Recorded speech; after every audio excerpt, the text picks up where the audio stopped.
And welcome back, footy fans, to another episode of Donnie's Disposals. I am your host, Coach Donnie Hess here, back with another AFL round review.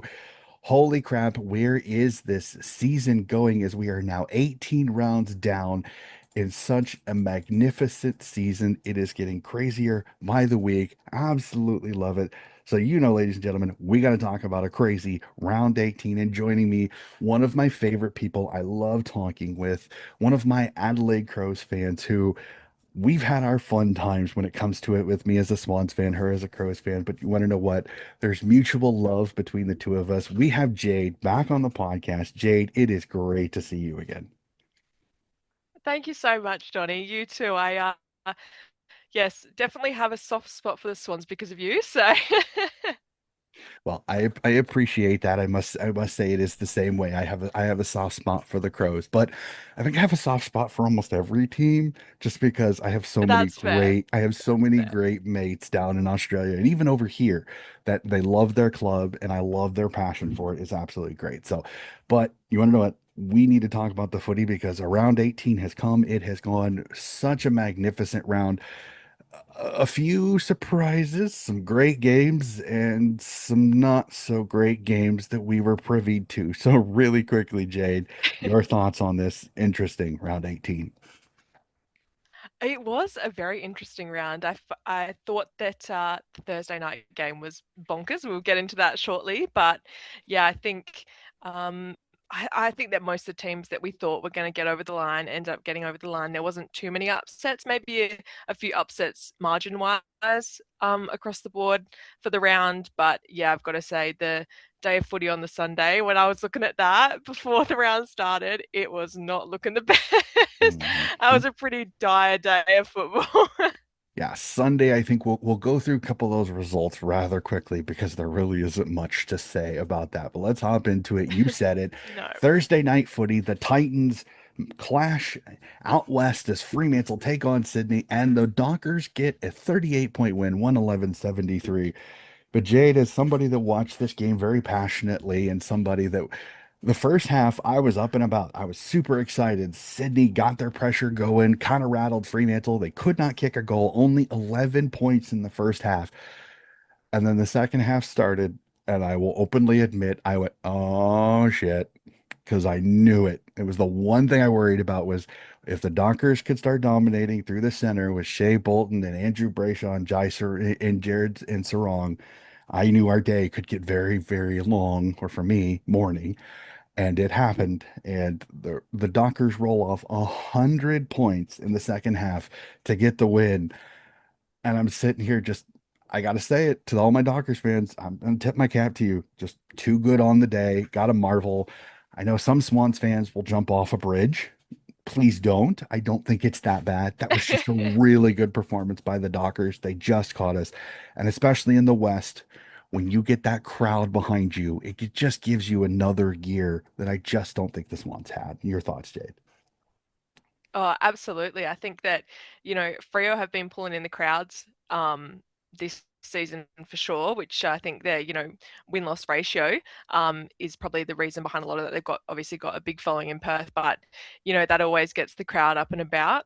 I could not believe the second half. I didn't watch too much of the first half. I watched about the last 5 minutes of the second quarter, and I was feeling pretty good because I was like, I tipped Sydney. Like, this is awesome. Like, I'm going to get one up on everybody in my work tipping competition. And then I was like, oh, well, no point continuing watching this. Like, not too much going on. And then I went to bed, was like, oh, just have a quick look at the scores. And there was about a minute left, and I saw Frio up by however much. And I was just like, how did that happen? Just the easiest way to say it is that Fremantle flipped a switch and the Swans just could not go with it. Like it Yeah. wasn't that this it wasn't like here's the thing that I think the biggest misconception that I think some people have is like, well, Sydney just the crap defense. No, that's a really good team that I was terrified of. I mean, Josh Tracy Mm. is a matchup nightmare. His hands are sticky. He always marks it. Jaya Miss then becomes a problem because if you put your best defender on Tracy, who goes to Jaya Miss? And then it's like Mhm. Frederick, Switowski. You have Bolton who can be able to go forward and everything like that. Isaiah Dudley. So there's a ton of weapons for on this Fremantle side. And they just weren't clicking. They weren't kicking it straight. They weren't doing a lot of things in the first half that the second half they started kicking straight, and it just became an avalanche. And the Western Australians always show up for their teams, whether it's West Coast, whether it's Fremantle, Mhm. they're always there. So it's going to be a crazy atmosphere. Flag mantle fever is running throughout the West when it comes to it, especially on the flag mantle side, and starting to believe that they have a chance, especially now that they've beat Sydney. So I just it is what it is. I'm not going to sit here and over dramatize it because it is the minor premiership when it comes to it. It's not the final. So let's hold the horses for some of the people that are like it's over. Sydney has no chance of winning the fun. It's like calm down for half a second and take a deep breath, okay? Here's a bag, blow Yeah. into it, breathe. We're okay. Right?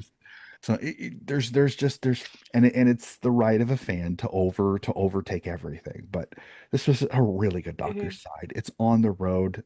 The next time, most likely, that you could see Swans versus Dockers, it's going to be at the MCG. It's going to be a completely different situation. So I'm going to take this with a congratulations, Fremantle, but I'm going to take it with a grain of salt.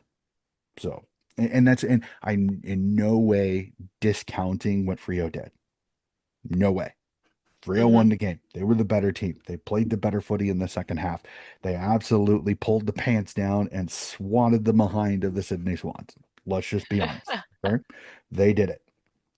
Plain and simple. So, Dockers, congratulations again. Frio flag mantle is definitely becoming a thing more and more as the season goes on, which is again this Fremantle side. They are absolutely terrifying when it comes to the matchup. It's going to be fun to see how they go. Can they stay healthy, which has been their biggest thing that they've run into this year is they've been really healthy.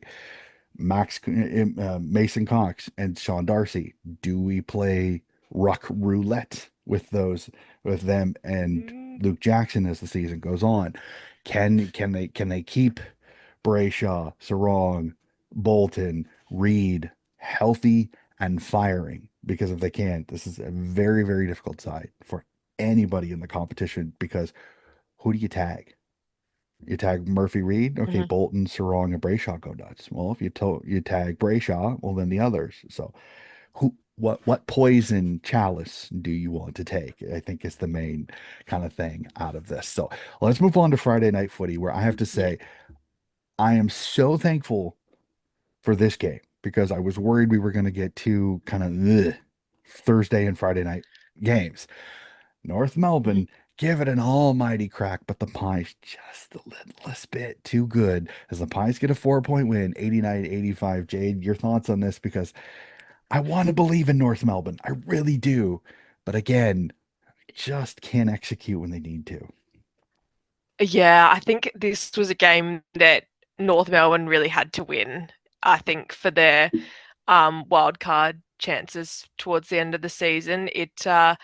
The watching that fourth quarter, like if you just watch that fourth quarter and none of not the rest of the game, you would not think that Collingwood were going to win that. They did not look good whatsoever. The fact that they managed to kick those last couple of goals and get over the line, but you would not think that they led for majority of that game. It was close. There wasn't a lengthy margin throughout, but they just did not look like they were going to win. And then when that inside 50 kick in the last few seconds went into North's forward line, I was like, oh my god, it's gonna happen. They're gonna take a grab, but not to be. So yeah, look, good for Collingwood and their chances of making the wildcard round. But yeah, pretty disappointing for North Melbourne. I don't see them um, getting too many more wins this season now, unfortunately. Yeah, that run home is difficult, and I work, and I said it It's my hard. yep, in my podcast in last week's podcast I said this is the game if North want to make finals, they have to win this game because so many games of their run home are very tough, and I don't see many wins. Again, this is nothing against North supporters at all. I really want them to make finals just because I think it'd be fantastic for the fan base. but Mhm. I have trouble seeing too many wins because some of the cream of the crop are on their fixture.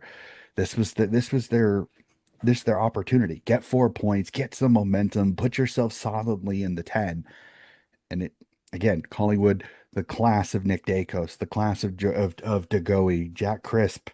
I know there's talk of potential the Mhm. suspension. I haven't had a chance to see if they anything has come down from that on that since I've woken up. I So think yeah, yeah, I think he was cleared. So yeah, so which I mean it's great for it's great for his streak, but you feel bad again because it's you wonder what's going on when it comes to it. It's like, are we actually trying to take care of head knocks or not? Like, again, yeah, I I'm know. not gonna say whether I agree with it or not because it's so subjective. It's all depending on interpretation. But it Yeah. is one of those where it's like it's tough to see a young player go down the way that happened. So I don't know. Mhm. We'll see. Again, Mhm. Pies they needed what they needed, did what they needed to do. They get a win. They keep themselves in the opportunity for a finals and sets up an insane matchup this week, which I can't wait to talk about a little bit later. But Yes. Pies just get it done. Like let's just plain and simply again, North fans. Unfortunately, I think you're going to fall just the tiniest bit short, but there's improvement, there's wins, there's some green shoots. Let's just hope we don't have a lawnmower run over them in the next few weeks. So let's move on. Let's move on. We'll start off as a little bit of a grin for my co-host because the St. Kilda Saints knock off the heated rivals Port Adelaide 87-73. This is one of those I look at it and I go, we know Naz is good. Naz continued to show it, but holy crap, what's gotten into Brad Hill? Like, I cannot believe how I good a know. form he is in right now. It is absolutely insane. The ageless wonder is going fantastic, and St. Kilda again trying to keep their chances of finals alive. Hmm. Yeah, it's crazy. Brad Hill has been turning it on. I just it's just amazing to see. I'm really liking the way that Wilson is playing as well. He's had a Mhm. really good year this year, so that's awesome to see, especially in a year where he'll be signing a contract and deciding his future. But yeah, look, Port, I feel like Port have been so unlucky this year. They Like have, I they know have that, for sure. bitter crosstown rivals, but the amount of games that they've just lost and the margins in their losing games and the injuries, like Yep. to lose Jones, Butters, Georgiades, Lucosis, like it is painful to watch. And then you go, now they've also lost Jason Horn Francis for a week. He's accepted his 1 week suspension. So yeah, I do feel for them in that respect. But in saying that, I do think that um, Josh Carr has done a really good job I agree. this season, even though the results may not show for it. If you look at, yeah, I know that a loss is a loss and a win is a win, but the footy that they're playing, their style, and all that is quite good. And Hmm. I think next year, it'll stack up quite well. So yeah, look, I don't have too much bad things to say about them. Yeah, there's nothing wrong with that. I feel Port Adelaide's been really snake bitten this year. I mean Connor Rosie's done with his hamstring injury that it was a little bit more has had a little bit more Yeah. damage than they expected with the nerve things coming out. And again, I've kind of talked about this the last couple of weeks, but the Butters talk is just really getting annoying. I'm really sick of it. I'm really sick of it. the Hmm. The season is not over. His season, unfortunately, I really hope not, but I worry his season is over with the high ankle syndesmosis. I really have a Hmm. feeling he's probably done. And then no Jason Hartfrank. You go into next week without your three best midfielders. Like that's insane. Like Yep. most teams will not survive that. So I'm with you. I think Josh Carr has done a fantastic job. I know, like I said, the results may not be the way they want them, but they're playing competitive footy no matter who they're playing. I mean, so many games within 2 goals this season. Like you're playing competitive football, all you got to do is have a couple of things bounce your way, and a couple of those games, you get those wins. You're in finals. You're literally fighting for finals. You're potentially a top 6 team if some of those games Mhm. go the way you did, the loss to Sydney late, the 1 point loss, like they have two 1 point losses Mhm. and a 2 point loss. If any of those games start to go your way, that's 8 to 12 points there. You're in finals. You were literally in finals. Yep. So I I know it's not easy to swallow losses, and I know Port Adelaide has a rich history, both its Sandful history and its VFL and its AFL history. Um, but sometimes you have to just take the positives where you can. And again, I know everybody's like, "Well, I hate honorable losses." I get that, but there are sometimes you have to take them. In a season like this, you have to take an Mhm. honorable loss because you're building towards something. I think Josh Carr is the perfect candidate for this job. Let him marinate, ladies and gentlemen. Let him marinate. I think he's going to be just fine. So this season, it's a I little bit think so like too. Uze at Richmond, a little bit. I can't really say how good a coach he is or isn't because I haven't seen him have a majority of his roster the entire year. So Mhm. we'll Yep. really have to see. So let's head up to NG Stadium where we did see an upset this round. At least for me, this is an upset. As the GWS Giants continue their Jekyll and Hyde, we're great, we're not so great. We're great, we're not so great type of season as they beat the Geelong Cats by 13, 86-73, and another insane comeback by the Giants. But again, I really do mean it. Like they are Jekyll and Hyde. I just don't know what Giants team I'm gonna get each round. They beat Brisbane. They lose it. They lose a game that they shouldn't have. They beat Fremantle. They lose a game that they shouldn't. They beat the Cats. Come on, Giants, make up your bloody minds whether you're a good football team or you're a bad football team. It's really frustrating. And it's a tipper. It's even more frustrating because as soon as I think the Cats are going to figure it out, you're going to lose, you win. Come on. Stop it. Jade, your thoughts. I 100% agree with you there. I feel like you've just jumped straight into my mind and said exactly what I was thinking. It is unbelievable how, yeah, you can drop games against like St Kilda and not so- like, St Kilda have been reasonable this year, but yeah, you beat Brisbane by a ridiculous amount just to then lose to St Kilda and then go and beat Freo and go and beat Geelong. So, yeah, the Giants are very, very unpredictable, but I can definitely see them getting into that wild card final spot. I've got them landing in there pretty easily. So it'll be interesting to see if they can keep it up, but they just I don't know what it is about them, but they've got all the pieces and they're so close to just absolutely skyrocketing up the ladder. I think that they'll definitely make finals. How far they'll go, I'm not sure, but I think they're going to be back next year. Well, the scary part is they'll get Tom Green back from injury, and maybe they can be a little bit more healthy. Hmm. Because I mean, let's just be honest. Sam Taylor is still not fully 100%, but he's Yep. getting there. So it's like that's the scary thing to think is that this GWS team is not even full strength at this present point. Hmm. They're underperforming in certain sections of the ground. They're overperforming in other sections of the ground. I think they're even. I mean, think about next year. You could potentially have Clayton Oliver and Tom Green in the center. Like Hmm.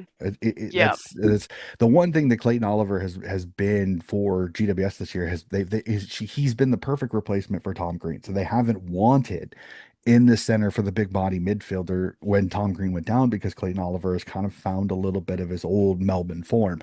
But I mean, think Hmm. about Finn Callahan next year with those two bulls with him. Holy crap. Like GWS looks scary next year if they can keep everybody together. The $1 million question will be is does Toby Yeah. Green go to Geelong? Da da Yeah. da da da. It's a lot like Butters. I'm getting sick of it. Stop talking about it.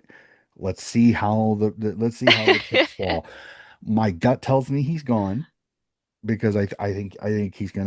he's gonna move on. But that's my gut. Again, I've been wrong. So, but we'll have to see. But yeah, this GWS team, they do my head in.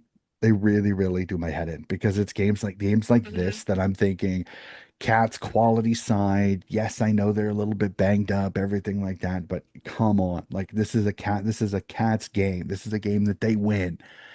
And when I saw the result and went, you have to be shitting me. Like just could not believe it. And then I watched the game and it was like this miraculous again, another fantastic comeback by the Giants in the fourth quarter. Man, I felt terrible for Geelong. I mean, Tanner Bruin goes down. He ends up a night in the hospital. Jeremy Cameron destroys his Mhm. AC joint. He ends up in hospital. In fact, there's a picture of both of them in the hospital, which, Yeah. again, I hope their recovery is quick. I wish nobody ill will. I hate seeing guys hurt like that. But it's just like Mhm. you felt like a hospital wing in this situation again. And the Cats, this is not the Cats we're used to. We're used to the Cats being that team that they're always there. They're always good. I don't know what's wrong with them right now. Like it's like everything that they were really good at earlier this year has now started to leave them. I don't know. Maybe teams have figured them out. Maybe Father Time has finally given us the now Geelong is actually too old, too slow.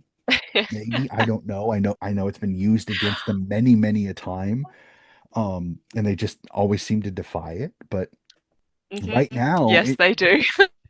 I know, but right now they're playing like it. They just don't. I know that they've got all these new players. I mean, Ollie Dempsey was insane in this game. Like again, I love that kid to death. I just wished he was more consistent. I hate him. Great game, good game, great game, good game, great game. Like, come on, Ollie, you got to play a little bit like really good game, really good game, really good game, great game, really good game. Like that's what I wanted to be. Like I just think he just needs to be a little bit more consistent in his play. But again, that's the wing for you. Sometimes that's just the way it tunes out. So, all right, let's move on because four of the next five, let's go quick. Okay. the next Sounds So good. the next two again, I'll say it like I've said many times. Good team, bad team. It's just plain and simply as the Hawks end the magical run of the Blues with a 103-39 to 64 point win by the Hawks. I mean, the Hawks, they get it done the way they needed to. There's not really much to say. This is, I think, finally, Carlton gave us the performance I think we were expecting. Is that they finally kind of came down from that huge sugar high that they had after 7 wins. Yeah, I think so as well. I didn't get to watch this game because You I was didn't miss much. It was gearing up. rainy. It was putrid. It was, Yeah. to quote a famous Triple M broadcaster, it was pissing down rain the entire game. I did. I saw a couple of clips, and yeah, it looked wet. So no, I didn't get to watch this one, but yeah, I don't think there's too much of a surprise with the result there. But it is pretty impressive what Carlton have been able to do over the last like 6 weeks. Um, just yeah, really impressive stuff. So it'd be interesting to see how their you know, call for a head coach goes at the end of the season. But yeah, not much else to say about that one. Yeah, no, Hawks really good. No Watson too, and that was a Hmm. professional performance.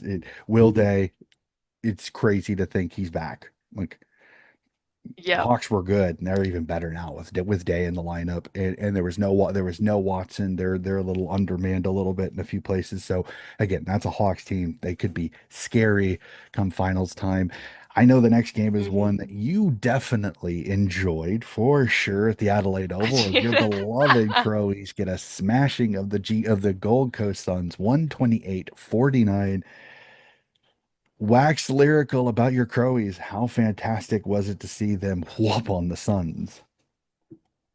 Yeah, it was nice, especially after our um, game the week before against West Coast wasn't too convincing, and then obviously losing the showdown the week before that. So yeah, it was good to see.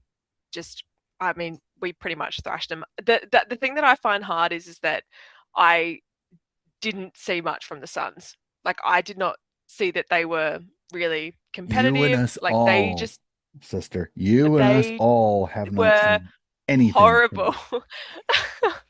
It was just, oh my gosh. One, it was so cold. It was the coldest I've ever felt at a game. And if for you, you probably experienced much colder than that. But it was just like, oh my gosh, so cold. And it was just, it felt boring. Like it was like, your team can win by so many points, and it is exciting, and I shouldn't complain about winning by the amount that we did. 79 points is huge, but it's yeah, when you just get absolutely nothing from the opposition, sometimes it's even though a great result, it can still be a bit of a hard watch. But Yeah. yeah, look, I think that it was good to see. We definitely needed that bounce back in a performance like that to hopefully get us on the right track towards the end of the season. I thought Rankin was really good. Yep. Dawson, of course, like you just cannot fault that guy. Walker after a shaky start, he cleaned up in the second half, so that was nice to see. And McAndrew, Rochelle, pretty even spread performance across the board, I think. But yeah, hopefully good signs for the weeks to come. Yeah. So I will say this. I've said this a couple of times in the podcast. It's games like that. I know as a fan of the team that's winning and winning convincingly, some people are like, you're probably loving it. Coming from somebody who sat through a game where my team scored 200 points against the West Coast Eagles, it is boring. Like, Yeah, if you get no challenge from the opponents, like it is like it's almost a training drill. It does. Like it gets boring. Like I can love my team to yeah, death. I can love my team to death. But even I will admit that 200-point game, when it hit about 80 points, when Sydney had like 150 points and had like an 80-point lead, I literally went kind of over it. Like I said that. yeah, So yeah, like as awesome as crazy as it is to see my team score 200 points, I will openly admit at 150 when they had like an 80-point lead, I was over it. I was like, I'm can we just yeah. wave the white I flag and I call totally it agree. call it a game? Yeah, But yeah, I yeah. just want to go on half a second for all of the Victorians that absolutely had their head done in by the Suns Academy getting all those players. This is the point. I look at you and I go, and I almost want to do the Nelson, ha ha, because now you look like idiots because you were complaining about something that you had no idea Yeah. if it was going to pan out the way it is. And the Suns have totally and completely buggered this because I've been saying Mhm. it all year. Their coach whines, complains, sucks, whinges it up so much. It's glorious to see this arrogant prick get his comeuppance at this job. I will say it. Again, Dimma, you can Yeah. be a fantastic coach, but let's just be honest. You're kind of a prick. You are. You've been a prick since you won your third championship because you think that your poo poo does not smell. Plain and simply. Okay. This is karma coming to you, especially when you said 80% of my premiership team is already here. All due respect, dude, looking at some of the reports, 80% ain't going to come close because Bailey Humphrey, I think, is gone. You want to know why? Because you brought in Petraka. You didn't need Petraka. You already had him in Bailey Humphrey. Could King go? Could Walter go? Uh-oh, some of that young talent you thought was going to be Mhm. there. Bye bye. And all due respect, Gold Yeah. Coast Suns, you earned it. You got rid of some of your mongrel players. Flanders went. Some of your really good players that I think just needed time on the field. But nope, we had to get these superstar Gold Coast youngsters, and you're reaping what you sow. And I love it because it makes two people look dumb. It makes the Gold Coast organization, their coaches look dumb, and it makes Victorian fans that complained about the academies look dumb. Man, as a Sydney Swans person, I'm just rubbing my hands, enjoying you people look like idiots. Sorry, I had to go Love on it. that. I had to go on that because as somebody again, do I think that the rules were perfect for the academies? Absolutely not. I will 100% agree with anybody that comes at me. But the people that complain that we shouldn't have the academies, okay, tell me how many of those kids are going to be playing AFL if we didn't have those academies. I'll wait because it'd be none. I'll sit here and guarantee it. Isaac Heaney would be a rugby league player right now. I can guarantee goddamn that. I'm sorry for those that might. I'm going to guarantee you that Cal Mills is probably playing rugby league. So many of these Swans Academy players, Lions Academy players, Suns Academy players, they would be rugby league players. They would not be AFLers. They are in the AFL because of these academies, plain and simply. No discussion, no debate. That is it. So when I hear these people complain about the academies, I'm just like, stop. Because the other thing is, many of them are Victorian. And what's the one thing we hear all the time from Victorian kids? I'm homesick. I want to go home. Sorry, I didn't mean to go on that rant. No, I apologize. that's completely fair. But it's one of the biggest frustrations that I have. It's like, just let it be, okay? Mhm. Because the other thing that I can point out that none of them want to talk about is the fixture. Sure seems a little bit leaned towards you in Victoria, don't you think? Mhm. Am I wrong? Yes. I'm not. I'm not trying to be a smart ass American. I'm really not. But it's just it just it does my head in the whinging that so many fan No, I bases totally do. But get it's you. like I if you think you really think probably, yeah. well, and you know the pain too because as a fellow interstate fan, you know it. It's like you're on a plane every 2 weeks, plain and simply. And we don't even and Mhm. yours and mine don't even have the same problem that the Perth fans have. Like, think about West Coast and Yeah, Fremantle 100%. and all of the miles. Like I said it on my episode. It's like I think Mundy breaks the record. I think Mundy breaks Boomer's record if Mundy plays in Mhm. Victoria.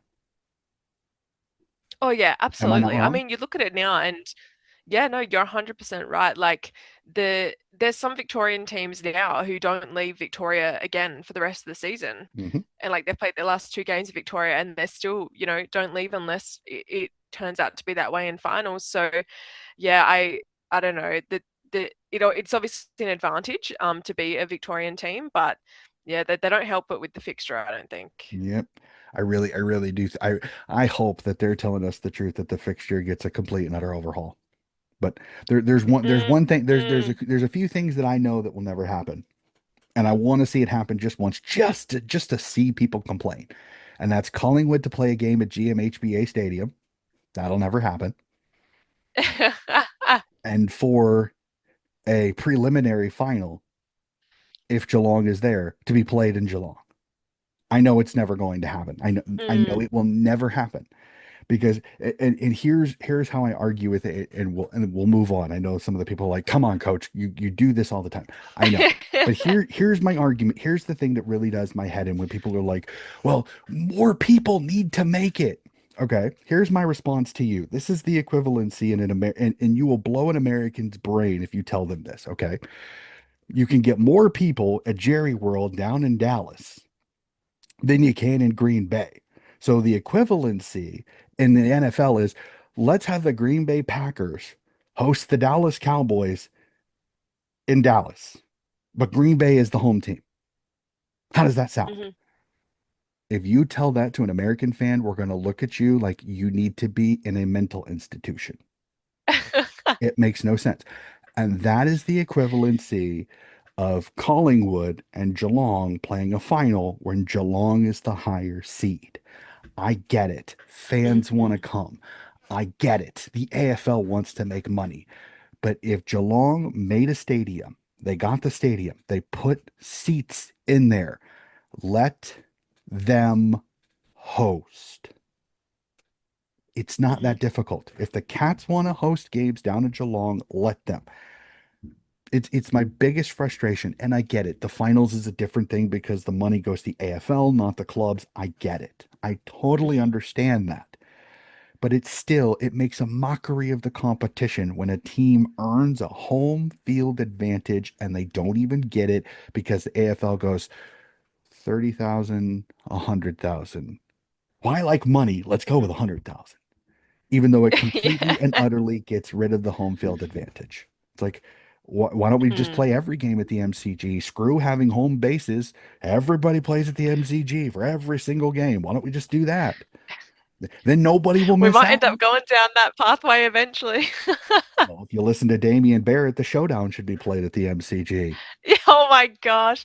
That is I know one of the worst takes I've I've ever heard. I've But I've said I love Damian Barrett. I think he's a smart man, but that is the dumbest quote from a smart man I've ever heard in my life because the showdown is the showdown because of where it's played and why. Plain and simply, yeah. it is not going to be the same thing if you played it in Victoria. It's just not. Why? Because you don't have Port and Adelaide fans there because all of them Yeah. having to travel, it's not the same. Where you all know, AO, we're there. It's a Crows home game. It's a Port home game. Who gives a It is Mhm. filled to the fucking brim with some rabid fans. that do not like each other for the most part. We'll be honest there. I'm not going to go so far Yes. as hate because I do think there's a respect factor. Some people won't admit it, but there's a respect between you two because it is such a great rivalry. It is. That's Mm, just it. There's nobody that can convince me right now. The best rivalry in the AFL when it comes to games each time is the showdown. Plain and simply. And mm. that's not me saying it because Jade's on. I've said it so many times on the podcast. I believe the showdown is the best rivalry in the AFL right now because it's a rivalry. You never know who's going to win. And as soon as you think you have it figured out, shit like this year with Port Adelaide winning that second game the way they did was not something anybody expected. You will not get a single Mhm. pundit to be able to say, we saw Port Adelaide handing Adelaide their tookie on a silver platter in that game. We did not see that. None of us did. So that's how bizarre the showdown is because as soon as you think you have it figured out, man, it throws some curveballs. Yeah, So you never know with the showdown. You never know. The amount of times people said to me, "Oh, you've got this one. You've got this one. Like, there's no way you're gonna lose." I'm like, "No, I those are the one cannot and trust those are the ones that that when it terrify comes you. to a showdown." Those are the ones that terrify you because when everybody says you're going to win, that's usually the one you lose. Yeah, Yep, 100%. yep, See yep, 2 weeks ago. yep. So, but hey, you won the first one in dramatic fashion. I think Cook is never going to have to buy That a drink in Adelaide ever in any Adelaide bar ever again. So, I think you could be on the money there. all right, let's okay. Well, now that we've had our rant, I'll put my soapbox into the corner. I apologize on that. So again, Victorian fans, I apologize, but I'm gonna get my kicks in when I can. Okay, I'm sorry. Again, it's nothing personal. Let's move on to Sunday, where we had one good game and two not so good games. So we'll start off with the good game as a cracking one at Marvel Stadium as the West Coast Eagles put quite a scare into the Doggies, including leading for a good chunk of this game. But the Doggies clashed just too much with a 16-point win, 86-70. I'm loving this West Coast Eagles team because they're having a crack. I absolutely love it. McWalter is just he's filling these young kids with some absolute fight into them. They're going out and they're giving it a crack. Not always getting the win, but I love seeing a team like the Western Bulldogs have a little bit of panic and have to play better footy because this West Coast Eagles team they're coming in going, we're going to give you a challenge. Can you take it? Yeah, I definitely agree with you there. I mean, when we played West Coast the other week, I was scared. I was watching it and I was like, oh my goodness, like there's surely no way we can lose this. But I don't think that they're as bad as what I guess their position on the ladder Agree. shows. They have been reasonably competitive for most of the season, and hopefully, the cogs will start turning and they'll get a few more wins on the board. Well, maybe this season, who knows? But next year, definitely, I think we'll see them start to piece a bit together. They have a pretty good team. Like they've got a lot of good young players, even like Herbert, who was picked up in the mid-season draft. Like he's Yep. been great. Shanahan, like I really like watching him. I think he's a great player. They've obviously got Harley Reid, who is that big name, you know, player. So yeah, I think they're looking pretty good.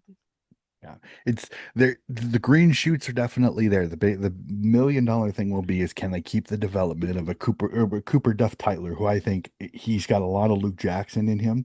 I think he'll Mm, eventually be one of the better rucks in the competition because of his athleticism and his ability to follow up on the footy. But he's mhm. still young. He's only 18, 19 years old, still young. He's got to put a few more kilos on his body. He's got to get a little bit stronger and just a little bit more consistent in his play. And I think the spine of West Coast is building. They've got a really good spine. Cooper Duff Tyler, like I said, I think he's your ruck. You've got Will Dersma, you've got Harley Reid, you've got Jake Waterman, who I think is sneaky, a scary good forward for them. You've got some really Mhm, good pieces that I think West Coast can build on. Ruben Jimby, I know he's out with his quad injury, but one of the best fullbacks that mhm, I think doesn't get a lot of the love that the Wiederings, the Taylors, the Mark Keens get because he's still kind of developing into that great fullback. So I like what West Coast has built. The doggies that class wise they were the better team. That's just on again on paper. I know, but Bontempelli, Frazier, Libba's back. Richards is playing well. Lobb is kind of taking that ruck spot for his a little bit, which is interesting. It makes me think that maybe is Timmy English on his way out of the Western Bulldogs this offseason because he's kind of lost his spot at the ruck. Naughton is fantastic. It's great to see Cody Waitman, the flea back. It's fantastic to see him Yeah. there. I just feel bad for their back line because they're constantly left out to dry. I just, if the Duggies do make finals, I just don't see them staying very long. I just don't think they have the defense to be able to match up against some of the best in the competition. Again, Eagles, fantastic. I think they really gave the Doggies a scare, but the Doggies, their class was the reason that they won this. I mean, when you've got Bond playing the way he is, Richards playing the way he is, Libba, Bailey Dale was also fantastic in this game as well. So I think just the Doggies, just the overall class was just a little bit too good for the Eagles. But again, nothing for the Eagles to lower their heads. They were fantastic in this game. So again, like I said earlier, the next two games, we'll go real quick over them because the theme is easy. One Yes. team good, one team not so good. Melbourne Demons get a Yeah. win over the Richmond Tigers, 111-65. Again, the Tigers, I just feel so terrible for Ooze because he has an emergency ward for a list. So many Yeah. guys on the injury list. He just can't keep them healthy. I mean, literally, I'm surprised backroom staff aren't having to put jumpers on to play because that's how much they've been fighting this year. And the D's, they've been the talk of this entire season. Coach King has found something in this group that I think at the start of the year we looked at going, no Petrarca, no Oliver. Viney still hasn't played. Viney's not going to play this entire season. They're winning games of footy. Mm. I mean, I'm if it weren't for Carlton's insane 7 game run, this would still be one of the talks of the season, the way this Melbourne Demons team is playing this year. Oh yeah, I absolutely agree. I think that if Freo weren't um had such a high win-loss ratio, I would be saying that even now though, I would still be saying that Stephen King could be coach of the year. I Like think he he has should be. been I think he should be. amazing. And especially considering that I think at the start of the season, a lot of people well, definitely didn't have Melbourne making finals, I don't think. Bottom six is where I had him. And yeah, yeah, and they've come to like their young forwards, like the mids are looking good, defense is looking good. Like there's no real gaps as such when you look at them as an overall team. So yeah, they're crushing it. Stephen King's he's kind of built on that chip on the shoulders type of mentality because again, so many people had him bottom four, bottom six because no Mm, Petrarca, no Oliver. They let May go before the season started again. I'm not going to get into all the back and forth with that. That's just not my area of expertise. I'm not going to talk about that. But like he keeps Coach King keeps finding ways to keep this group engaged and entertained because it's a young group. It's a lot of mhm, youngsters. Tholstrup, Langford, Rivers, Bowie, a lot of youngsters that just they haven't had their time in the sun because of Petrarca and Oliver. And Max Gone yep. is aging like a fine wine again, like him and Jackson and Grundy. This has been a year of some amazing rock performances. And Max Hmm. Gone, again, probably the oldest, again, I say oldest, but I don't mean that in like a negative way. The most mature of the Rucks, and he's playing some amazing footy. Is literally one of Hmm. the best Rucks in the competition.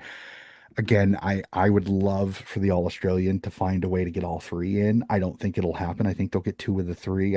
I worry Brody Grundy's probably the one that gets left out because Jackson Hmm. for me is the All Australian because of everything that he does. And Max Gawn is just Yep. playing way too well to not be there. I worry, like I said, I worry Grundy's going to be the odd man out. But man, how much fun is it to watch Max Gone apply the craft that he does and to be able to help this young group of midfielders. And Cuzzy Pickett has continued to be absolutely in fuego. Latrell Pickett showing why he was kind of the steal of the draft a little bit with his excitement and seeing the Picketts absolutely Mm. have a field day again on a Tigers team that again I feel terrible for. They're trying. It's not like they're not trying. Mhm. Which I'll transition to the next one is I don't know if I can say the same thing about one of the teams in the next one, as the Brisbane Lions get a 90-point win over the Essendon Bombers, 149-59. Bombers fans, I want to give you a cuddle. I just want to give you a cuddle so bad because I don't know what to say. Because firing your coach has not helped. Keeping Zach Merritt, unfortunately, hindsight's 2020, has not helped. I just seriously don't know what to do. And you getting the Brisbane Lions when maybe they're starting to figure their shit out, it was an absolutely disastrous combination of factors here. I mean, this was a training drill for the Brisbane Lions. Like, if you wanted your confidence up, you wanted to play in this game. It was a hard Ugh. watch. The only reason that I watched any of this game is because my cousin is a massive um Brisbane Lions supporter, and they were over when the game was on. So yeah, I just feel horrible for, for Essendon fans. It's hard to see, I feel like, because I don't think we were in this dire of a situation, but the Crows a few years ago, and you just keep watching each week, hoping that something's going to click, something's going to change. Like you just want to see those positive signs, and at the moment, you do not even see any like a little glimmer of positivity really within the Essendon side, like a couple of players every now and then, but really like I saw today that they've lost, yeah, in their last 30 games they've had 29 losses. Like that is just rough. I would not be coping if I was an Essendon fan, I know that much.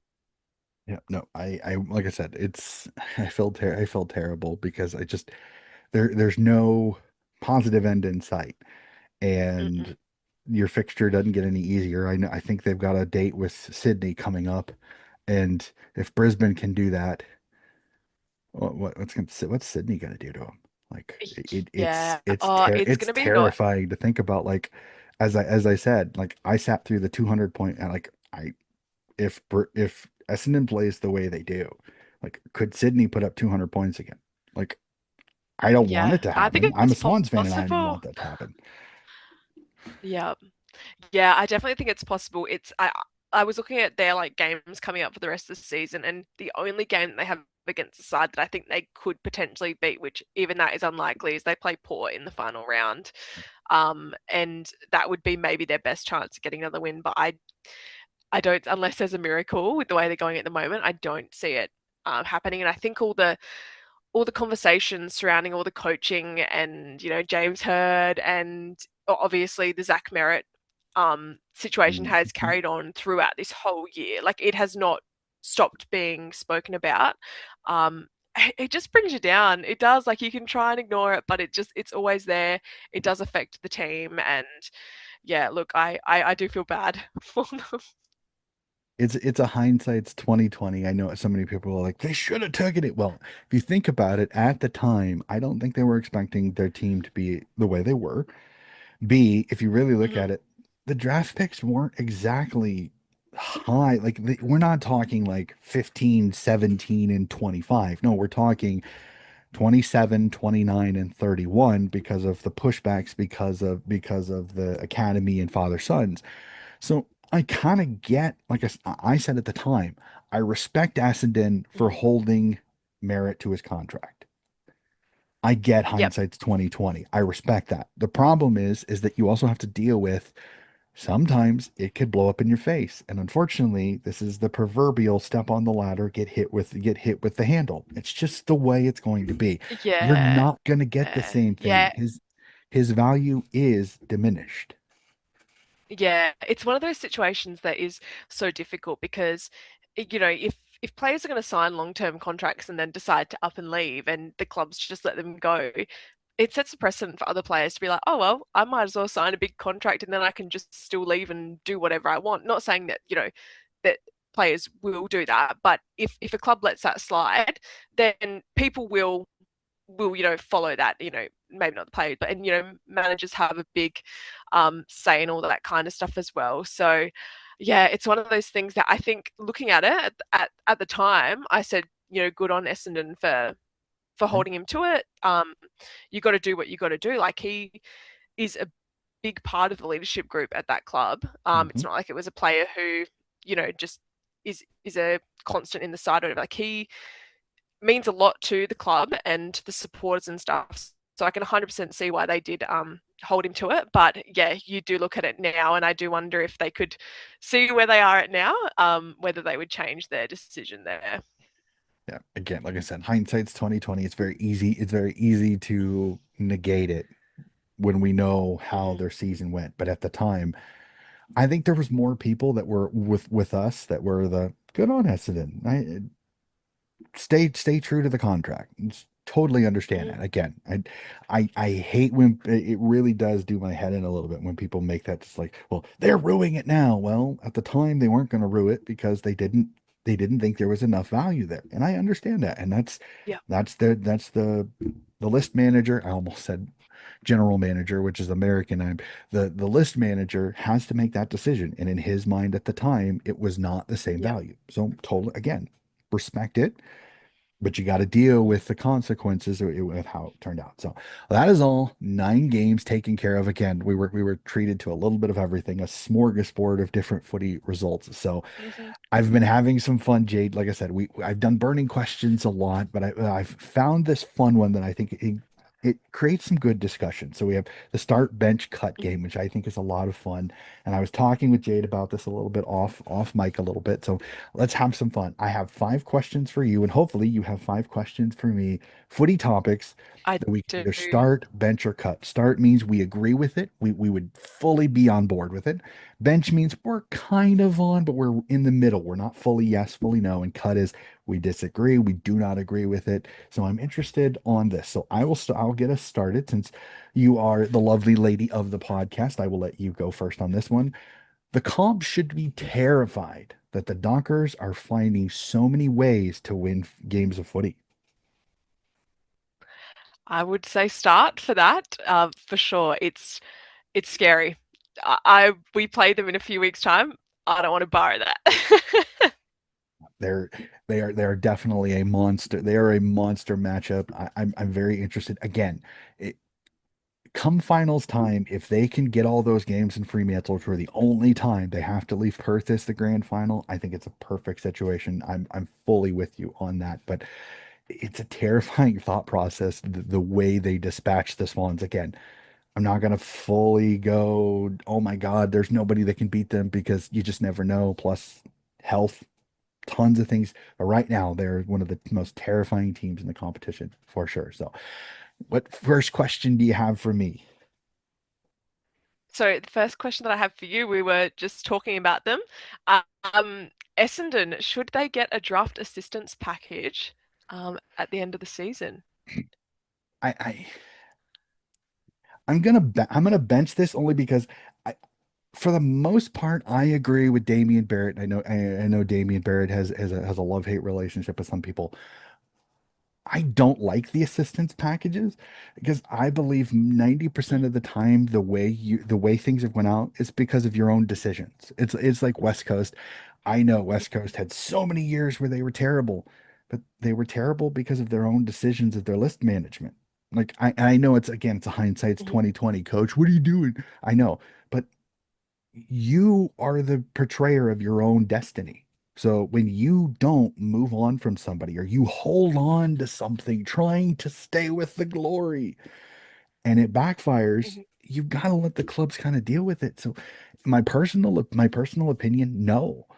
I know they will. Like let's just be honest. I mean, as terrible as they've been, I can almost guarantee that they will, unless something crazy happens that the AFL grows a spine. I don't think that's happening anytime soon. It takes a while for that type of bone structure to be regenerated. So I'm gonna bench it. mhm, I don't think they will, but I think I actually let me rephrase it. I think they will. I don't think they mhm. should. So I'm gonna bench it Yep. because again, I'm in between because I think they need it because of the way things are going, but I think they need it because of their own decisions. So that's me on Yep. that one, which is I'm sensing a theme here because I'm also going to go to the Bombers, but I'm fascinated your thoughts. The Bombers should not hire James Hurd if they want to succeed. I'm I'm gonna say start, and I'm gonna preface it with 100% honesty. I um don't know too much about the history of James Head. I've obviously looked into it a bit, but I wasn't I wasn't really a fan of footy when all of that was going down. So I feel like my opinion on it is just based on the words of um, you know, everyone There's else. But I feel like if you can see a lot of supporters of a club be so against an individual going into that position, that should answer um, the question. I don't see how it will work in the fact that the supporters, for the most part, won't back him. I don't think. I think it'll be a struggle. So yeah, for, it's a hard one. for me it's more this, like, and I'll really quickly, it's the time away from being in a system that I think is the reason why I don't think it's Hmm. a great idea. It's been over 10 years. Footy has changed in 10 Yep. years. It is not the same. It is not the contested footy that it was 10 years ago. It is very much ball movement, spread out space, quick run, overlap handballs. It is a completely different style of game. And James Hurd can be an amazing analyst, can break down footy, all that. Can he coach present day movement footy? Can he do that? I don't think so. I Hmm. really don't, because it's not what he is used to. You can analyze it all you want, but can you teach it? I don't know if he can. And I worry, and I kind of, I'm not trying to contradict you here. I honestly think the Essendon fan base Hmm. want him because of the nefarious way that things kind of went down with the whole drug saga. Like, I think the Hmm. Bombers fans want him. Do I think he's the right man for the job? No, but I'm also one of those. If Kevin Sheedy keeps putting his nose and saying, I want Hurdy, I want Hurdy, I want Hurdy, this is what I do if I'm the board. And I'm not trying to be rude to Kevin Sheedy, again, legend of the club. If I'm the board, I go, okay, put James Hurd in. And when the Bombers absolutely tank, which is, I don't know how that'll happen, but if it does, I would then walk up to Sheedy and go, that's on you, because you couldn't keep Hmm. your big mouth shut. He would be the only one to blame because Yep, that Sheedy is is very. throwing his massive weight around. And like I said, I give him what he wants, because if it doesn't pan out, you can literally walk up and go, Sheedy, how do you like that? Shut up. Hmm. Move on. Yep. I honestly, this is my opinion, straight up. I think Hurd gets the job. They're gonna play it off like they're gonna do this, they're gonna do that. No, they're gonna give Hurdy the job. And Essendon fans, close your ears for me for just a second. For everybody else listening, I think Essendon will not improve. I think Hurd will be there for 3 years. The Bombers faithful will finally lose love for him because he isn't the savior that he keeps being called as. He gets fired in 3 years, and Essendon takes 15 years before they're any good anymore. That's what I Hmm. see happening, because I do not see a positive way for this to work. I just don't. Now, I can be surprised. I'll eat crow happily if Hurdy can do it. I just don't think so, because I think 10 years out of the system, completely different style of footy. You cannot teach an old dog, especially in this situation, new tricks. That's just my Hmm. honest feeling on it. I know, another rant. I apologize. Yeah, Go no, ahead, that Jade. is Next so question. fun. Right. So, again, another one that we were talking about a little bit earlier, Damien Hardwick, will he be the next coach sacked? Oh, this is a two-part answer. There is me personally, and then there's me professionally. Okay, I'll give you both. Me personally, I'm starting this, I'm starting this, I'm starting this, I'm starting this, because I really want the Suckin King to get the reality that I think he kind of deserves. But then there's professional me. I'm gonna bench it because I think the Suns have put too much time into him. And I don't think they're Hmm. willing to just chuck the baby out with the bathwater at this situation. Like I said, personally, I'm sick of him. I'm really, really sick of him. I would be so happy if somebody put a muzzle on him and just shut him up. Because every time he speaks, I hear wah, wah, wah. I don't get my way. I'm sorry, but It's a that's bit like that. he is whinging and sucking it up to the point it's doing my head in. It's doing my head in. So, but yeah, like I said, start me personally, professionally as a podcaster. Mhm, I think it's a bench. I think Gold Coast is invested in him. I don't think they're going to do that mhm, now, especially with such a young group that I think they think he can mentor, which again, knocking on every wood surface I can that he does it. I just don't know if if he personally has the patience to be able to teach this young group that is a lot of mhm, superstar players. They don't have the mongrel. They don't have that utility guy. Yes, coach, I'm going to do anything you want. I just don't know if they have that. And I think that they're in very short mhm, supply with all of these superstar top 10 picks. And they're just eventually they're going to run out of money to be able to afford them all. And it's going to become a fire sale. And mhm, exactly what Gold Coast was before may happen again, where seven, eight, nine really good players jettison out to the rest of the competition. And Gold Coast is again looking at trying to fill spots that nobody wants to come up to the Gold Coast and take. And that's my worry on that. So mhm, I cannot mhm. wait for this question. I specifically wrote this question for Jade because with the Crows' connection to the umpires, how much you guys love the umpies. The umpiring is the worst it has ever been. I would have to say start for this one. I think the hardest part is that there's just no definitive as to what the rules are. Like they're so up for interpretation at the moment, and everyone views it differently. Obviously, the umpires all seem to view them differently, and it's one very hard to watch. You look at that Port and North game the other week that had like 70 plus free kicks in a 71. game of footy. Yep. That just should not be happening. I just do not understand how the game can be so over officiated. And yeah, I think they need to try and tighten it up um, next season because I think it will start, turning people off watching and also I do think it hinders new people getting involved in the game as well because how are you meant to learn the rules if you can't interpret it from the people who are meant to be officiating the game? I don't know. It's not looking good, and the changes mid-season as well also don't like that. I I know Swanee was brought in to fix this, but Swanee's Mhm, running up the Himalayas right now because they just they have to streamline everything. They have to streamline everything because it's just so overly complicated. And I understand this is a game that is very difficult to umpire because it is very gray. Like I know everybody's like, simplify it, mhm, make it easy. It's not. It will never be because the way the rules are specifically written, the way the laws are specifically written, mhm, there's a lot of gray because it all is interpretation. What you, mhm, Jade, think is holding the ball may not match what I think, may not match what Matt Stevick thinks, may mhm, not match what any of the umpires think. So I understand fans' frustration totally.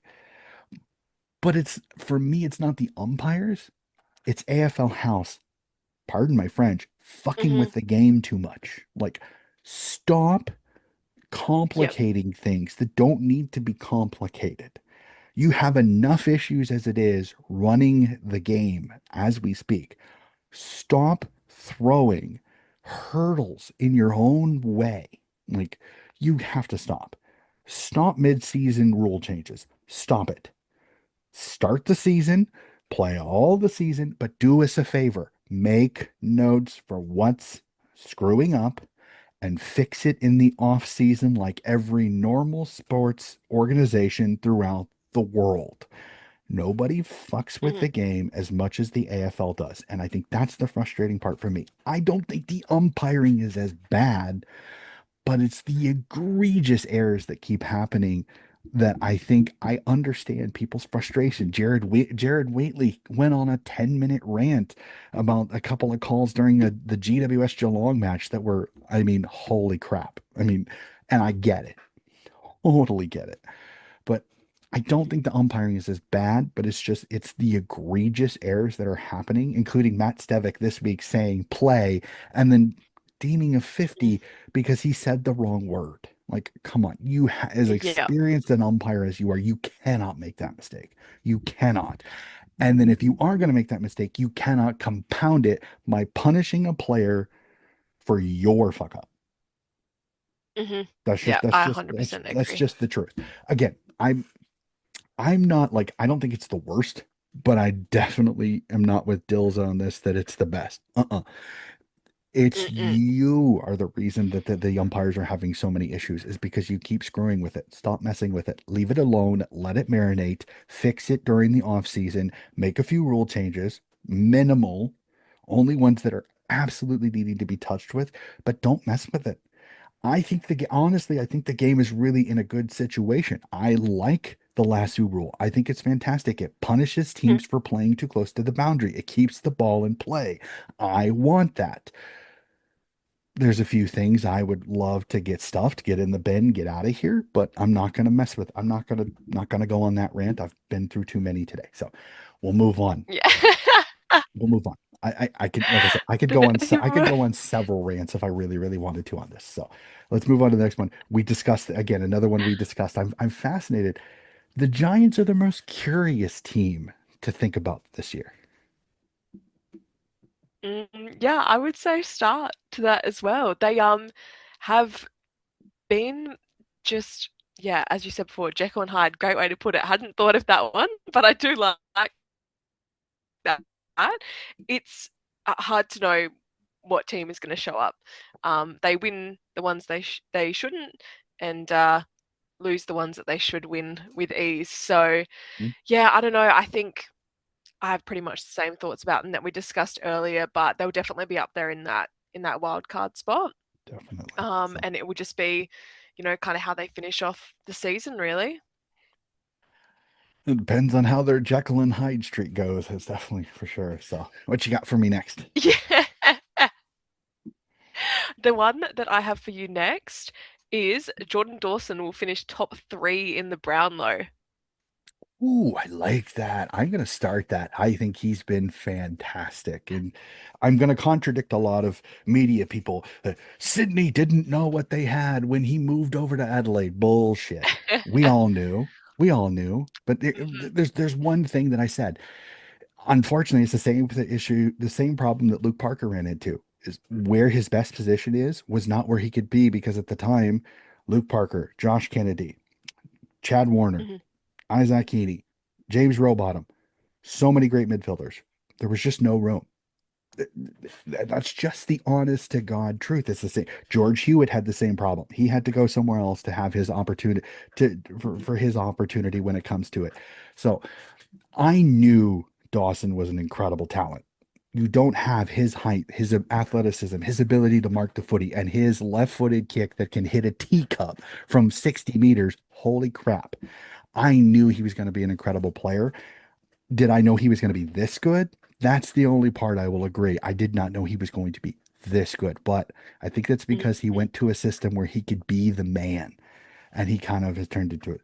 Yes, I will start this. I think he's top three. I think it's going to be him, Nick Dacos, and Isaac Heaney, I think are going to be the top three in the Brownlow this year. What order? I don't know. I'm not sure because again, Nick polls votes easily. Isaac Heaney polls votes easily.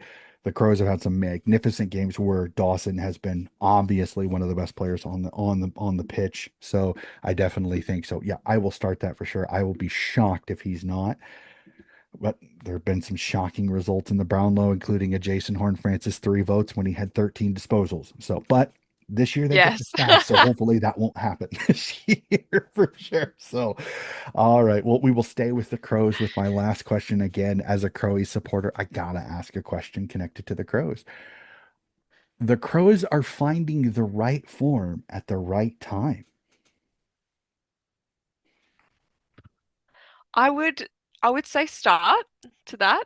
I think that uh, you know we need to keep the way that we need to keep playing the way that we are. Um, Pretty much what we saw last weekend. I'd like to keep repeating that style of play. I find that when we get a bit behind, we'll start playing that slow version of footy, and we'll just kick it to contest. It comes straight back to the other team, instant turnover. So I would like to see us continue to play like the fast footy down the middle of the field. I know it's that higher risk brand of footy, but I think it's the style that gets us to our best, and it's what I think made us shine last season against the top end teams towards the end of the year, especially in our games against like Hawthorn and Collingwood towards the end of last season. Not the ones in September, the ones before that. But yeah, it's hopefully we'll continue to play that. I know that the showdown loss obviously came at a pretty unfortunate time. We'd had some really good form before that. Our game against North was really good. Our game against the Bulldogs was amazing. And our game against Melbourne was also fantastic. And then obviously to have the showdown loss, I think it hurt a lot. And I think people go back into that shell of we're doomed, we're done for, like fire Matthew Nicks and all that. I'm not going to get too um, far down that path yet. I think we need to settle a little bit, and hopefully with the games we've got over the next few weeks, we can really solidify our spot. I would like to finish in the top four, but hopefully no lower than fifth place would be ideal in my eyes. Gotta stay out of, gotta stay in the top six. If I think if you want to have a chance to Hmm. win a premiership, because I worry that that extra game for the wild card, I think is going to be an absolute killer this year. Like seventh and eighth, I don't think are going Yep. to win it. Seventh, eighth, ninth, tenth, I just don't think are going to win a premiership because you're going to have to win 5 games. And with the Hmm. top teams maybe only playing up to 3, that's a huge disadvantage. So top six this year could be really, really key. Who are the top 6 seeds? Because I think those are going to be the teams that most likely are going to be fighting for a premiership. So, all right, last question. The, the last question I have for you is the floating fixture needs to be abolished. Oh, this one's difficult because I'm gonna bench it. I'm gonna bench it only because I fully understand why fans, pardon my French, fucking hate it because Hmm. travel Me. cannot happen. Oh no, I fully understand. Travel cannot happen because you don't know. You don't know when it's going to be played. You know the opponent, you just don't know when and where. I fully get that. Hmm. But the part that I understand it is because the last few years, think about it, the last game of the last round has made a huge impact because it has been for a final spot or to get into finals. So there's that, the entertainment factor. I fully understand why the floating fixture works. Totally get that. Hmm. So it's like, let me say this. I will cut it for the fans because the fans freaking hate it because they want to be able to go, okay, we play St. Kilda at Marvel Stadium, round 24 on Saturday afternoon at 2 p.m. We know we can our plans, but the problem is with the floating Hmm. fixture, it could now be Sunday afternoon at noon. So we just don't know Hmm. because it has to be, is it for a final spot? Is it not? Yada yada yada.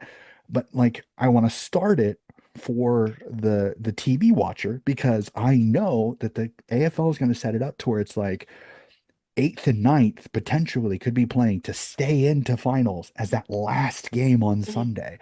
And it makes to where it's like it may be 3 in the morning for me, but I've got to stay up and watch it because I need to know how the fixtures going, how the finals are going to break down because of it. So Hmm. like as the fan, bench it, you cut it, get it out of here. But as the Hmm. TV watcher, as the podcaster, I'm gonna start it. It's the other way around. Cut and start it for the fan, but cut it Yep. for the podcaster because it's the entertainment factor because they have been really good at scheduling a game that is that who's going to make it, who's going to not as that last game on Sunday. So I totally get it. Yeah. Totally get it. Yeah. And I think Um, that's fair. I don't like the floating fixture at all, but I can see what you're saying. I would like to see them announce the full fixture bar maybe the last two rounds. I'd be happy with that, those last two rounds of the season being floating fixture. But it is difficult as a supporter when you do want to, organize to go to Mhm. games. It's even games in your city. It's like Yep. you're trying to organize stuff that you got on and all that, and then they just announce, oh yeah, here's the games for the next like 6 weeks. Oh, and then they're not announcing the last two rounds until like a week or Hmm. two before Yep. they're actually scheduled to play. So yeah, I think while it's good for the TV side of things, I think it does impact the actual atmosphere at the Yep. grounds in some Well, ways for those last couple of rounds because it does make it hard to travel. yep. Yep. Well, and like I pulled it up because I was curious because I wanted to see what your two last fixtures are, and I fully get your frustration because round 24 you're at home against GWS. When's that game going to be played? Yeah, I hate saying it, Jade, but I bet you you're probably a Sunday game because I'm thinking yeah, both you and GWS are probably going to be fighting for finals. So I would not be surprised if you're one of the Sunday games. And round yep. 23, you're at Optus Stadium to play Fremantle. And I bet you probably want to Mhm. get over to the West to watch that game because I think it's going to be a cracking game, but we still don't know when it's going to be. So, Yeah, like, I fully, yep. like I said, I fully get it as a fan that wants to travel over there. Like, Mhm. that would be the issue for me. Like, if I went down there, I'd probably want to go down for rounds 23 and 24. Why? Because then I can see both the men and the women. So that's the other issue that you run into too, Yep. as a fan of both competitions, which I know you are as well. You want to be able to see the women's game if you can. So like Mhm. this frustration of not being able to make any plans because I get it. The TV dollar is going to rule the roost. And I don't like saying it. It's the same reason. Again, I know it's gonna ruffle a lot of Victorian feathers here. The grand final is going to move times. I can guarantee you it will. When is the question? I think it's very soon. Again, stating it again, I don't want it to because it's at 11 p.m. right now for me normally. If it moves, it's going to be 1 a.m., 2 a.m., 4 a.m. Mhm. I know that. I don't want it to. But I also know finances. AFL wants to make money and the TV broadcasters want to make money. And the reality is, you will get more eyeballs at 4 p.m. and at 7 p.m. than you ever will get at 2:30 p.m. The facts are there. The facts are there. I'm not speaking because I want it to happen. I'm speaking because I live in reality. I'm not going to sit here and tell myself the sky is green when I know it's blue. That's Mhm. just the reality Yep. of it. I think eventually the grand final will be a Twilight grand final, I think in the next 5 years, if even that. Mhm. So 100%. So again, not trying to play Debbie Downer, not trying to tell people, well, I don't want the game to change. That's the exact opposite of what I actually want. But I live in reality Mhm. when it comes to it, and I know TV execs want one thing, money. And you want to know what makes money? Yeah. Prime time games. That's just the Uh-huh. reality. Again, don't want Yep. it to. Absolutely. So that was fun. I enjoy those conversations. That was some really good questions, Jay. Thank you so much for that. So let's Thank you. really quickly we'll go through the part of the podcast you know that I kind of take over a little bit. We'll do team of the week and power rankings. Again, my homage to the fourth and long part of the pod. We'll start off team of the week. As I said, as a coach, we'll start off with the defense. Fullback line, we have Alir of Port Adelaide, GWS's Harry Himmelberg, and Essendon's Andrew McGrath round out our halfback line. Along our fullback line, sorry, our halfback line sees Jordan Clark of the Fremantle Dockers, Brad Hill of the St. Kilda Saints, and Jake Bowie of the Melbourne Demons. Out on the wing, running the distances that they do, is Ollie Dempsey of the Geelong Cats and Pat Lipinski of the Collingwood Magpies. In the guts, the man that ages like fine wine, our ruck, Max Gone. Through the center, we have Will Ashcroft of the Brisbane Lions, Jordan Dawson of the Adelaide Crows, and the Bont, Marcus Bontempelli of the Western Bulldogs, running around through the center midfield. Along the half forward line, we have the flying Aaron Naughton of the Western Bulldogs, Big Tex Walker of the Adelaide Crows, and Sean Manna of the Geelong Cats will round out our half forward line. Our full forward line is Jacob Van Rooyen of the Melbourne Demons, Charlie Curnow of the Sydney Swans, and Big Josh Tracy of the Fremantle Dockers. On the bench, my defender, Josh Dacos of the Collingwood Magpies. My midfielder is Shea Bolton of the Fremantle Dockers. My ruck, Sam Draper of the Brisbane Lions. My forward, Jack Ginnivan of the Hawthorn Hawks. And my utility, Jason Horn-Francis of the Port Adelaide Power. I know a lot of names really quickly. Your thoughts on Team of the Week?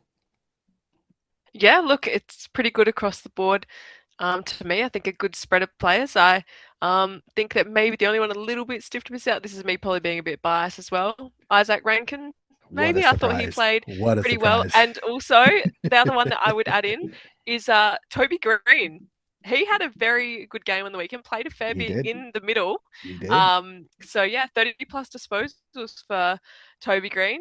So yeah, maybe he could have been a sneaky little inclusion, but other than that, it Yeah, looks pretty this good to this me. was a weird week. So many high scoring midfielders. Ashcroft had three, Dawson had two, Bont had two, uh, Yeah. Bolton had two, Horn Francis had two. That's the biggest thing. Like Toby Green, I don't think he scored a goal in this game. So it's 30 He disposals. didn't hit the scoreboard. That's No. fantastic, but Yep. he didn't hit the scoreboard again. I I've also been one of those that sometimes disposal sometimes can be a little bit of a misnomer because I mean I've numerously called out Tom Mitchell one time having 43 disposals and only having Yeah. 135 meters gained. So having a lot of disposal does not mean you're always making an impact either. Hmm. So we'll go Yeah. off of that on that one. So, and I already noticed one thing in my power rankings that I totally and completely stuffed up. So I'm going to skip this week because I forgot Carlton lost. So I can't have them as one because they lost. So yeah, I'm gonna skip Yes. power rankings just for this week because I did monumental stuff up. Plus, I'm looking at the time. It's getting late for Jade, and I don't want to keep her any longer than I have to. So let's jump to tips really quickly. I know we're early in the week, so we'll start off Thursday night footy. I think this is a sneaky, interesting game, especially with some of the injury issues as the Cats host the Saints down at GMHBA Stadium. I'm curious, Jade. Can the Saints nip a wounded Cats side, or can the Cats home cooking at home get them over the line?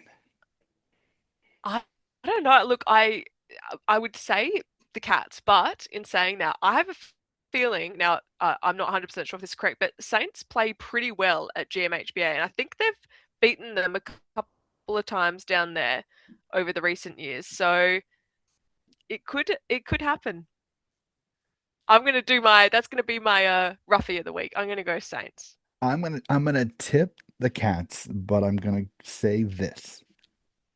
It will not shock me if the Saints win this one because no Jeremy Cameron. Wouldn't be surprised if Brian Myers comes in for Cameron in this situation. I think it'd be fantastic. Tanner Bruin most likely is out, so it'll be interesting. Does Bo stay in? Do they bring up a midfielder from the $1 million question will be is how do they fill some of the injury issues? The Cats are good at home. The Saints are too damn inconsistent. I think they've capitalized on some opponents that they should beat. It's so Mhm. difficult to beat the Cats down at the Cattery. So I'm going to tip the Cats in this one, but I will say I'm 100% with you. Think the Saints are sneaky, sneaky roughy on that one. I'm going to do something I don't normally do. I'm going to skip the next game and I'm going to save it for last. Why? Because it's our two opponents. So I want to discuss it last. So let's jump. We'll come back to it. We'll talk about it last. Mhm. Next one, Port Sounds good. Adelaide, Fremantle, Adelaide Oval. Can the Dockers, can the Power Uh, pull an upset, or do the Dockers keep the winning streak, can start another winning streak? I think it's gonna have to be Freo. I think Port just have a few too many injuries to be able to get over the line. It would be a miracle, I think, if Port won this one. I think they're gonna probably have five forced changes, which is a lot to disrupt a side. So yeah, I'm gonna go Freo. If if Butters and Horn Francis were playing, I'd have much more confidence in Port being competitive. It's no Butters, Syndismosis, Jason Horn Francis out with injury, no Connor Rosie. I just don't see how they. I think Jordan Sweet will at least compete in the ruck, but after that, when the ball hits the floor, I mean, Willem Drew through the center Mhm. against Sarong, Bolton, and Brayshaw. It is just a bad matchup. I like the Dockers in this one. I love Alir, but who's he going to take? Is he going to take Tracy? Is Yeah. he going to take a miss? Is he going to take Mason Cox or Sean Darcy? Whoever goes forward, it is a matchup nightmare, unfortunately. So I'm with you, Dockers, on Mhm. this one. Marvel Stadium sees North Melbourne versus Melbourne. I know Melbourne plays better at the MCG than anywhere else, but again, Tristan Sheary, I think the new ruck rules are hurting him, so I'm going to tip the D's in this one. Sorry, North faithful, but I think this is the slide, unfortunately, to them not making finals. So give me the D's. Yeah, I'm also going for the D's with this one. Not much else to say. All right, Saturday night footy sees the old rivals, Collingwood, Carlton, and this for me is an eliminator, Jade. Whoever wins this one keeps their chances of finals alive, but I think the team that falls in this one, I think their season is done. Pies, Blues, who do you like? I'm going for the Pies with this one. I think that they'll, um, yeah, I just have a feeling they'll get it up. It's hard to know. This game's a bit like the showdown. I feel you never know who's going to win. Sometimes one team will come out and absolutely pummel the other team, and you just don't expect it. I think it'll be close. But I'm going to go the Pies. It's the same thing. It's the same thing for me for Geelong St Kilda. Pie should win this. I think the bubble's been Mm. burst. Now, how does Josh Frazier respond? How does Carlton respond from a loss, especially a loss the way they did? Mhm. Pies coming off an exhilarating win. They get the win that they needed to kind of stabilize the team. I think the Pies positive momentum, the Blues negative momentum. I think it's just a little bit too much for the Blues in this situation. Give me the Pies. But again, as soon as I think I've got the Blues figured out, they pull some weird stuff. So we'll have to see. Tipping Pies. But again, I'm giving the Blues a shot in this one because the Pies have not Mhm. been they haven't been as consistently good this entire season as I would have expected. So Pies for Mhm. me, but Blues, I think, sneaky crack on that one. Optus Stadium sees the West Coast Eagles take on the Brisbane Lions. Interesting to see this. Brisbane coming off the whooping of Essendon. West Coast having a chance to kind of surprise a premiership favorite. Eagles, Lions, who do you like? Yeah, I think I'll be back in the Lions. With this one, they have a pretty easy run home from here, and I think that, absolutely thrashing Essendon's probably given them a little bit of confidence, which can be a good thing, but also a bad thing. But I just think that they'll probably be a bit too strong experience-wise, up against the Eagles. So I'll be going for the Lions. And tipping Lions, but thinking Eagles at home. Crowd, You if they can never stay, if they can know. stay in it, you never know. I'm 100% on that one. So, an equally as entertaining one is MCG sees the Richmond Tigers versus the Hawthorn Hawks. And this one, I don't want to say it, but I'm gonna say it. Hawks and Hawks big in this one. I'm sorry, Ooze. I'm sorry. I'm saying the exact same as you. So, and then just as good, just as interesting a one. And actually, I think this one could be sneaky good. Gold Coast, Western Bulldogs, People's First Stadium, Queensland. Will the Suns get their head out of a body cavity? I don't want to say on the podcast, or will the Western Bulldogs continue the painful season that is the Suns? Yeah, I'm back in the Suns for this one. I think you've got to break the streak eventually. I don't think they're um as bad of a team to continue on with this 7 loss streak. I don't think it'll go to 8. So I think that they could show up against the Western Bulldogs. I feel like the Bulldogs have had a few lapses in games recently, which we've seen on the weekend as well. So I'm going to go the Suns at home. I'm going to go opposite because I think Dim has already given up. Dimma's already waving the white flag. He's talking about next season. I think the Bulldogs can Mhm. capitalize on a Gold Coast Suns team that literally they all the air's out of the balloon. Give me the Duggies on this one. So Essendon, GWS, Marvel Stadium. My brain tells me GWS easily, but my brain also tells me Mhm. Jekyll and Hyde. I know The it's been Dons the pull theme of the this off? night. Can the Dons pull this off? I don't think so. But damn it, that wouldn't shock me if they do. Yeah, I was literally just saying the other day that I'm waiting for the game where Essendon just show up. It's an absolute miracle, and they beat a team that they definitely should not beat. They did it earlier this season against Melbourne, albeit in Adelaide for gather round, but I can see it happening. And then I said that out loud, and then I got told, well, the Crows still play Essendon, and I said, oh my God, shit, I take that back. I do not want to be the team that Essendon beat. But hopefully give me Oh, this that's game funny. instead. I But just I'll be tipping I'm the Giants. I'm tipping the Giants, but legitimately in the back of my mind, I'm going watch GWS absolutely face plant and lose to Essendon here. That would be the Mm, epitome of their Jekyll and Hyde season this year is them going down to Melbourne and falling apart against Essendon. Like that oh, would be the epitome. I don't think it yeah. I'm not anticipating it.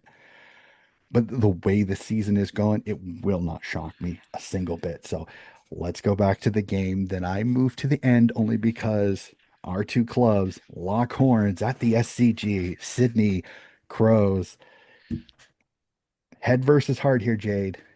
Who do you like? Oh, look, this is a hard one for me because I I do think that when we play our best, we are good enough to beat Sydney. I Hmm? also think, strangely, for some reason, we seem to play Sydney better at the SCG than what we do at Adelaide Oval. Sydney have definitely played a lot better against us at Adelaide Oval over the last probably 3 or 4 years.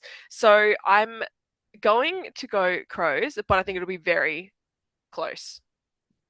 All right, ready? I'm tipping Adelaide.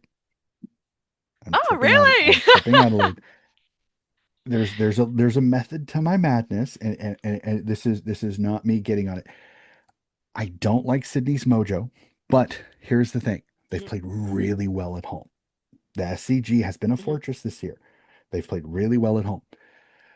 I'm interested to see what are the ins. Braden Campbell has played really well in the twos. I think potentially he comes back. I think Caden Cleary is probably the natural switch there. How does Brody mhm, Grundy play by himself, or does Coxie try to play some fun with it and try to get Ladhams in? I'm not sure if he's healthy or not. I haven't had a chance. I know the injury list comes out tomorrow, so I'll be interested to keep on that. Will you see Papley play 2 games in a row, or will they rest him because of his first game being back in the West last week? There's a few questions that I have. I don't think they played horribly against the Dockers. I really don't. I just think the Dockers got in a run and there's not much anybody can do when it comes to it. So I'm not going to sit here, like I said, and kick the boys. I'm tipping Crows purely on this. I don't like the mojo. The long travel across from Perth sometimes gets it. The Crows playing well, a lot of confidence coming over. And as you said, the Crows have played the SCG pretty well. This is really going to come down to the center. This is going to come down to the yep. middle because the SCG being a little bit shorter, can Dawson, Saligo, Barry get the better of Heaney, Rowbottom, Warner? Does Jordan tag Dawson? Does because unfortunately I think Rory Laird is out this week, so I probably will see Hugo. I think Hall Kahan will probably be the natural replacement for Laird, which I think is fantastic for him Mhm. because he gets to play his old side because Hugo Hall Kahan is a former Swan player. Yes. So how awesome is that for him to be able to play for the Crows in that one? I'm interested to see what are the matchups with Fogarty and Tex. Who gets them? Does McLean does Melican come back in for handling this? There's a lot of tactical things. I think Cox is really gonna. I think Cox can win this or lose this at the selection table, purely and simply. Mhm, But here's the other reason. The reason I'm tipping the Crows is it's a no lose situation for me because I either get the tip right if the Crows win, and if I get the tip wrong, my team wins. So Yes, true. I found a loophole that a lot of people chuckle at me because I know some people when they tip, they can never tip against their team, can never do it. I tend to do it a lot only because it's kind of Yep. a running joke amongst my fans. I cannot wait for this game. I, it's going to be agonizing because I have so many wonderful Crowy supporter friends who I love chatting with, and the history between our clubs is fun in so many ways. Hmm. Not only players, Dawson, Max Michaelaney has a little bit of a fun story when it comes to it because of the Dawson trade and all that. So I enjoy this game. I never look forward to this game because I hate being on the opposite side of some of the amazing Crow fans that I know that have been so kind to me, especially this one, Jade, and so many others that are out there that I absolutely adore. So I cannot wait for this game, but this game terrifies me because the Crows on their day can be quite the dangerous side. I think could be a team that could do a lot of damage come finals time if they're playing their best footy with guys like Rankin and Rochelle at their best. But unfortunately, we still haven't Hmm. seen them for the longest period of time at their best. So I'm fascinated on this. Cannot wait for that game. Terrifying as a Swan supporter, legitimately terrifying on that. So well, Jade, that is it. That is all of the games tipped through the podcast. As per usual, it is so much fun to talk to you. You are one of my favorites people to talk with when it comes to it, especially when it comes to talking the Crows, because such a passionate Crows supporter. I'm going to do something just the tiniest bit different. I want you, we talked about it a little bit pre-mic, and I know this is the men's podcast, but I want a little, shine a little light on the W really quickly. Just a little bit of your thoughts on the Chelsea Randall retirement. I know we talked a little bit about it. Just how amazing has she been for the club? It's so sad to see her have to retire due to concussions. But again, we want Chelsea to have a wonderful life outside of footy. And as much as we will miss her on the footy field, I don't think footy is going to get away from her because I think coaching and mentoring, I think is going to be a huge history for her. So just tell us a little bit about the impact of Chelsea Randall at the Crows.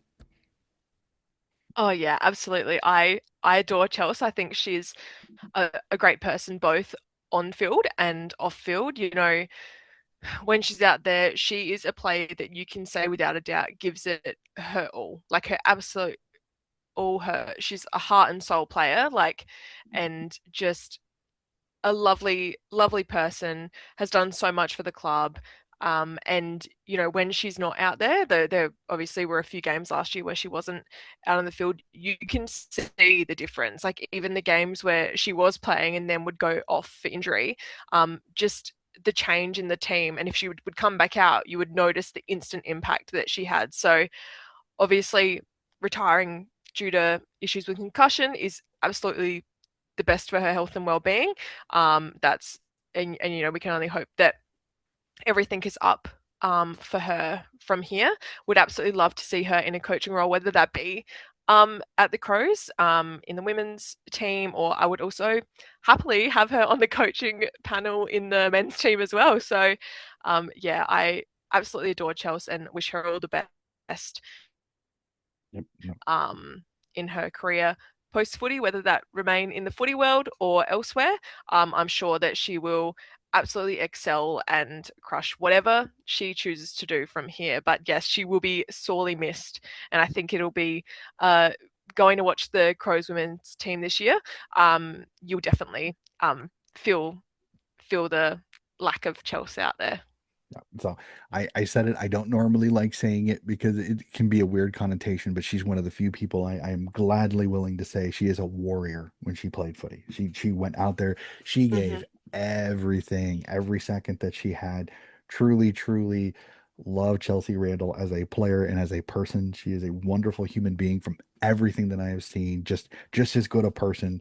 Again, I will miss her. It's sad to see her retire, but again, we want the best for her. We want the best for her life post footy. Hmm. None of the issues. Unfortunately, we've seen way too many stories of some of the mental issues because of the concussion for some of the players previously in the AFL. So again, Chels, thank you so much for your service to the Adelaide Football Club. And again, best of luck with whatever you do because we know you're going to kill it, as we said. So, ladies and gentlemen, that is going to do it for this episode of Donnie's Disposals. Again, if you like what you were listening, please like and subscribe. And we will be back with more footy coverage very, very soon.